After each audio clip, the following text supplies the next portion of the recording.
Toronto வாடகை கட்டிடங்களில் June முதல் குளிர்ச்சி வசதி கட்டாயம். கடுமையான கோடை வெப்பத்திலிருந்து வாடகைதாரர்களை பாதுகாக்கும் வகையில் டொராண்டோ மாநகராட்சி புதிய விதியை கொண்டு வந்துள்ளது.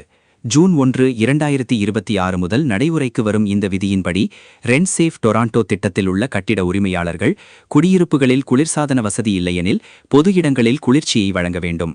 இதன்படி ஜூன் 1 முதல் செப்டம்பர் 30 வரை தாழ்வாரங்கள், வரவேற்பு அறைகள் மற்றும் உடற்பயிற்சி கூடங்கள் போன்ற பொதுவான இடங்களில் வெப்பநிலை 26 டிகிரி செல்சியஸுக்கும் குறைவாக இருப்பதை உறுதி செய்வது அவசியமாகும். ஏற்கனவே குளிர்சாதன வசதி உள்ள வீடுகளில் அவற்றை முறையாக பராமரிக்க வேண்டியது உரிமையாளர்களின் பொறுப்பாகும். மேலும் குறைந்த வருமானம் கொண்டவர்களுக்கு 1000 இலவச குளிர்சாதன கருவிகளை வழங்கவும் மாநகராட்சி திட்டமிட்டுள்ளது. அக்டோபர் முதல் மே வரை நிலவும் குறைந்தபட்ச 21 டிகிரி வெப்பமாக்கல் விதிமுறையிலும் மாற்றங்கள் செய்யப்பட்டுள்ளன. தமிழர்.ca கனேடிய தமிழர்களுக்கான இணையதளம். கனடா தொடர்பான இன்னும் பல தகவல்களை தொடர்ந்து அறிய எமது சமூக வலைதளங்களை ஃபாலோ செய்யுங்கள்.